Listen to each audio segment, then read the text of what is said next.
নগোসাঁই ঘৰখন আজিকালি গাঁৱৰ কিবা এটা কাম বুলিলে উবুৰি খাই পৰে। মিলিটাৰীত কাম কৰি জেগাই জেগাই ঘূৰি আহি গাঁৱত থাকিবলৈ লোৱা নন্দেশ্বৰৰ পৰিয়ালটোৱেও জয়হীন পুথিভঁৰালে হওক বা মইনা পাৰিজাত জন্মোৎসৱ চবতে বৰ্তমান দেহেকেহে খাটে। তথাপি সোণাজুৰিৰ মূল ভেটিটো যেন দিখৌ গৰাখহা দি চপৰা চপৰে খহি গৈ আছে। ৰুধিব পাৰিবনে ইয়াক কোনোবাই? আজি যদি গান্ধী থাকিলেহেঁতেন। এইবোৰ কথাকে মনৰ মাজত পাগলি থাকে ভদ্ৰকান্তই। গান বাজনা নাটক নাচ বাগ সকলোতে আজিকালি নগোসাঁই ঘৰে আগভাগ লয়। কথাটো তেতেলীপাম সত্ৰৰ কেইবাঘৰ গোসাঁয়ে তেওঁলোকৰ ভাগৰ ভাত কাঢ়ি খোৱা হেন পায়। তেনেকৈ ভাল কামত হাত উজান দিবলৈ আগবাঢ়ি অহা ডেকা ডেকাৰীহঁতক বাকী আড্ডা মাৰি বা আনৰ পদূলি শুঙি ফুৰা ধদুৱা মুখাই চকুও পাৰি দেখিব নোৱাৰা হৈছে। আগৰ গাঁৱত কণ ভাইটি আৰু ফুনু বোলাটোৱেহে অকল পানী টুপি ধৰিছিল। এতিয়ালৈ লুকাই চুৰ কৰিতো কথাই নাই। দেখা শুনাকে খাবলৈও সংকোচ নকৰা ল'ৰা ভালেকেইটা হ'ল। খাই লৈ বয়সীয়াল একোজনকো কোনো কথাতে গণিতা নকৰি ফেপেৰি পাতি ধৰিব পৰা হ'ল। নিশা দুপৰলৈকে মাৰ পিট চিঞৰ বাখৰ হাই কাজিয়া কৰি থকা হ'ল। উৰুলি পুঙা এচামৰ মনত যেন অনাহকতে এটা কথা খেলে বিন্ধা দি পিন্ধিবলৈ ধৰিলে। নগোসাঁই ঘৰৰ নিচিনা কিছুমান বাহিৰৰ মানুহে আহি আমাৰ গাঁৱত বেহাদুৰি মাৰিছে। এনেকুৱা কেইটামানে এদিন নিশা 11 মান বজাত নগোসাঁই ঘৰৰ আগত চিঞৰিবলৈ লাগিলে। এটাই কয় বোলে, অ হৰি বোলো গুৱাহাটী। তেতিয়া বাকী মুখাই একেলগে কয়, পঢ়ি ল। তাৰ পাছত অ হৰি বোলো প্ৰফেচাৰ, পঢ়ি ল।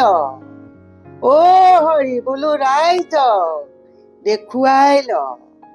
এইদৰে চিঞৰি চিঞৰি যাওঁতে বকুৱে শুনি অৱশ্যে তহঁতৰ গাত কি ভূত লম্ভিছে ভালকে যাওঁগে বুলি ওলাই অহাত যেনিবা আটাইকেইটা ফৰিং চিটিকা দিলে।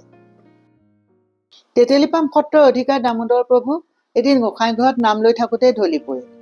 গোটেইখন হোৱা দোৱা লাগিল। চলাজনা প্ৰভূত শৰণ লোৱা সত্ৰৰে শিষ্য বীৰেন ডাক্তৰক চহৰৰ পৰা মাতি অনা হ'ল। চাই চিতি দেৱাই পানী দিলে। সেই অনুক্ৰমে চিকিৎসা পাতি কৰা হ'ল। পিছে প্ৰভুৱে চিৰকাললৈ সেতেলিহে ললে নেকি বুলি অনেকৰ মনত শংকা হ'ল।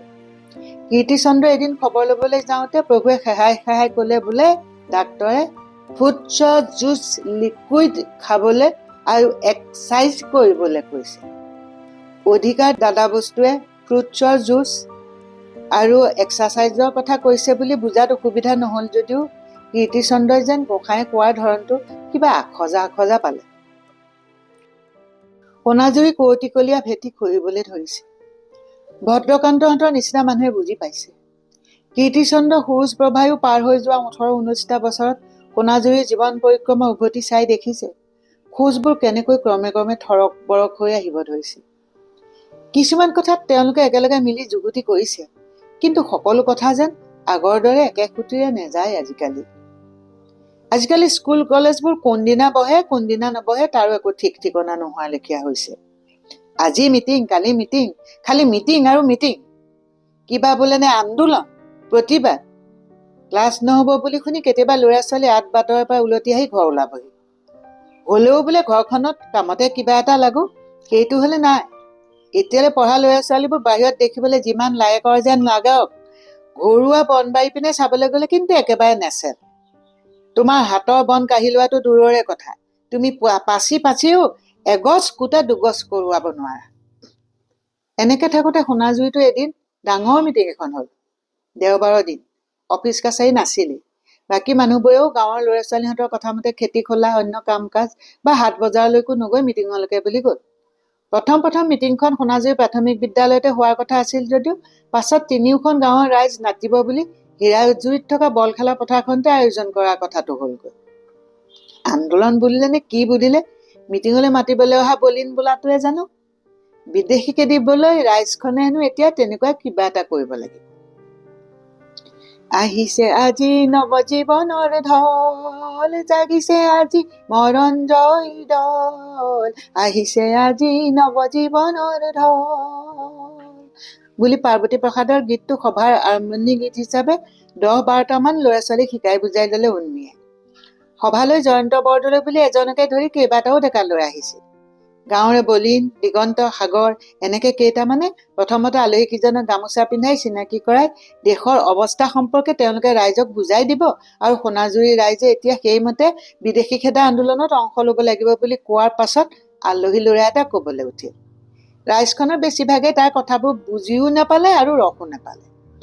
আপোনালোক সকলো এতিয়া ৰাজপথলৈ ওলাই আহি দেশ মাতৃক বিদেশীৰ কবলৰ পৰা উদ্ধাৰ কৰিব লাগিব বুলি কিবা একেটা কথাকে চেপেটা কৰি থকা যেনহে লাগিল। তাৰ পাছত জয়ন্ত বোলাজনে কিন্তু কবলৈ উঠিয়েই মোৰ সেৱাৰ থলী সোণাজুৰি ৰূপাজুৰি হীৰাজুৰিবাসী ৰাইজলৈ প্ৰণিপাত বুলি আৰম্ভ কৰাৰ লগে লগে গোটেইখন কাঁহ পৰি জিন গ'ল। কব লাগিব হলে দেই, বৰ ধুনীয়াকে কথা কব জানে ল'ৰাটোৱে। বুকুৰ তেজৰ ধূনা দি বুলি আওৰাই আওৰাই কিবা পদ্য এটাও মাতিলে। নাকমুখ জুঙনিকে কিচ কিচকে ক'লা দীঘলকে দাঢ়ি কুচাৰে। বক্তৃতা সামৰি বহাৰ পিছতো সকলোৱে তালৈকে ৰ লাগি চাই থাকিল। মিটিঙৰ শেষত আকৌ সিয়ে জয় আই অসম বুলি 3 বাৰ কৈ ৰাইজখনকো তাৰ পিছতে পিছতে কবলৈ দিলে। জয় আই অসম শব্দৰে সোণাজুৰি আকাশ বতাহ কঁপি উঠিল। হৃদয়ত কিবা এটা আলোড়ন লৈয়ে সকলো ঘৰলৈ উভতিল। কেইবাদিনলৈ মিটিংখনৰ বিষয়ে ইজোৰা সিজোৰাৰ মাজত কথা চলি আছিল। আচলতে ৰুবুলৰ ঘটনাটোৰ পাছত 3খন গাঁৱৰ মক্ষাই ৰাজ এনেকে একেলগ হোৱাই নাছিল। আনকি গুৰু জয়ন্তী ভাগিও যেন নহলে নহয় গুণেহে চেলেং পেটেংকে হলেও একেলগে পাতিছিল।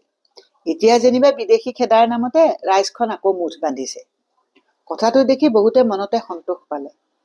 পিছে গুণকান্তহে এদিন কেইটামানৰ সৈতে এনে কথাৰ মলহা মাৰি থাকোতে বোলে, আচলতে মিটিংখনৰ পৰা আমি কি বুজিলো কোৱাচোন বাৰু, কি বুজিলো? ভৱেনে তেতিয়া বোলে, কেলে বিদেশী খেদাত আমি সহায় সহযোগ কৰিব লাগে আকৌ। কুলই তেনেকুৱাতে আৰু এষাৰ যোগ দিলে, আৰু কেলে বজাৰখন আমাৰ হাতলৈ অনাৰ কথা কোৱা নাছিল জানো এই ধুনীয়া ল'ৰাটোৱে? গুণই এইবাৰ অলপ ব্যংগ সুৰত কলে, এইটো কথা কোৱাচোন এতিয়া, কোন বিদেশীক কত কেতিয়া কেনেকে কলৈ খেদিবা, আৰু কোনখন বজাৰ কেনেকে কেতিয়া কাৰ হাতলৈ আনিবা কোৱাচোন শুনো। গুণৰ স্বভাৱটোৱে এইটো, কৰ কথা কলৈ নি কেনেকে পাক লগাবগৈ অকল সিহে জানে।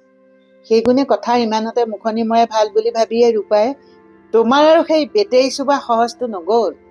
পঢ়ি শুনি 10টা কথা শিকা ল'ৰা ছোৱালীহঁতে যেনেকে কব তেনেকেই কৰিব লাগিব আৰু বুলি কৈ সি ৰসতে নামটো থলে।